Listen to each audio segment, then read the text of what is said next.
Hey guys, it's Coach G and Kaylee. Sorry it's been a little while, a little longer than we wanted for the video to come out or for us to record this video. We're in the middle of looking for a house. We found a house. Now we're just going through all the steps and starting to pack. Hopefully everything works out and we get to move in there. So bear with us over the next month or so, 2 months. If that all happens, we'll be in the process of moving and getting settled in over there. But in the meantime, when we can, we are going to record some videos for you guys. So the last request that we had come in had to do with the body triangle from when you're taking someone's back and finishing the rear naked choke. So we're gonna get into that today. Let's get started. So when we're on the back, to have a good back control, there's a couple things that we need. Number one, we start off with our seat belt, make a fist, bring it to their chest, and I cover my fist completely. So that way when she starts hand fighting, she's fighting the top hand, not my choking hand. So we'll get into that a little bit more in a second. I wanna make sure my head is next to her head, my chest is on her back, and to start off, I'm just gonna start off with my hooks. So my hooks are just here in front of her legs, right? And I'm gonna keep loose, but as she starts to move around and she's trying to get out, I take my hooks and I just kind of push my legs in like this, squeeze. But I don't want to do that the whole entire time, because if I don't have to burn myself out, why would I, right? So when we're talking about the body triangle, okay, there's some benefits to it. Some people like it, some people don't. I personally do not like to use the body triangle. Fix your legs while you're dead. I personally don't like to use the body triangle because I feel like it makes you kind of stuck, right? What do I mean by that?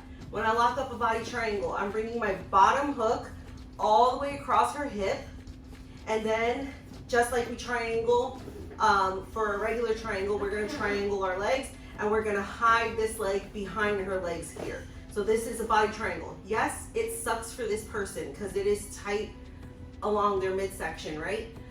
But if we're fighting and she happens to move around so much to where now she turns and we're going to the other side, now I'm locking my legs and we're stuck with my legs locked straight. We're gonna be stuck with my legs locked on that side, right? So if I wanted to like change positions or move, sit up. If I wanted to change positions or move, it's gonna be difficult for me because I'm gonna be stuck. My legs are gonna be stuck underneath her, on the side. So if you wanna use the body triangle, I would suggest when you lock your legs, this leg, you're gonna keep your foot kind of pivoted to the side like this. So like we normally would lock this way, I would keep my foot turned to the side, so that way if we went to the other side, it's very easy to slip in transition to something, right? What I prefer over the body triangle is just stacking. So I bring my bottom hook high across the hip, and then I just stack my other leg on top here. This is a lot easier to transition if she was to work her way to the other side, to switch my hook quickly to the other side. So it's up to you guys, play around with what you like. Everybody has their own preference. So now we're gonna talk about the rear naked choke, right? So like I said, I like to bring my hook up high, stack my feet like this. So I have my seat belt, and you notice we're already on the choking side. This is my choking arm. We already have fallen to the choking side. This is gonna help set up the rear naked choke better because it makes the arm already slip in and it's going across her neck, right? So now all I have to do is if she starts to fight my top hand, I let her fight the top hand. As she pulls that off, look, my wrist is gonna come up and I'm gonna bring my wrist as far back behind her shoulder as I can get it, okay? I'm gonna cover it with my chin. This hand is now gonna let go of her shoulder. It's going to grab my bicep. This hand is gonna make an X coming behind her head, and again, I bring my chin over, okay?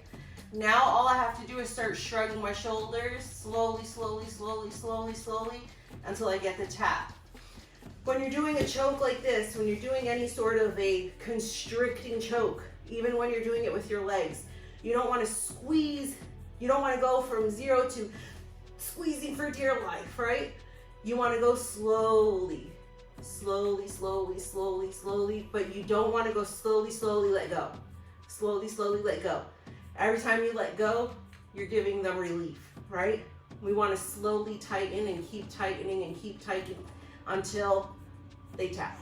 With the rear naked choke, you can also finish that with one hand. So the way I'm going to do it to finish it with one hand, same thing. I have my head next to her head, right? So I come through and walk this hand all the way as far back as I can get it to her shoulder. I cover my chin on my wrist, and then I'm going to be pulling my elbow back in that direction here until I get the tap. Okay? When you're setting up these chokes, whether it be for training or competition, you know, we want to be a little bit nice, especially in training to our partners and everything. So if they're tucking their chin and really hiding the choke, we don't necessarily want to be really mean and like start rubbing all across their face, right? So one way that we can get up under the chin when they're blocking like this is we're going to kind of make a little point there with our thumb. I'm going to follow from her ear down her chin line here. Her chin line. Jaw line. I'm going to follow with my thumb from her ear down her jawline. So I'm going down, and right when I get up underneath the chin, I'm just going to pry up and then swing my arm underneath, and that's how I'm going to get underneath her neck for the choke, okay? In a MMA fight, real life scenario, I don't care. We're fighting, she tucks her chin really hard, I am going to rip her face up if I need to and get in here. I don't care if I get under her chin or not. If she ends up with her head like this and I'm going for the choke, then so be it. You know, in a real life situation, we're not looking to set it up perfectly. We're gonna do what we need to do to get the job done, right? So there goes your two differences. Thanks for watching, guys. Hope you enjoyed the video. If you liked the video and want to see more videos like this, make sure to like and subscribe. And we'll see you next time on the mats.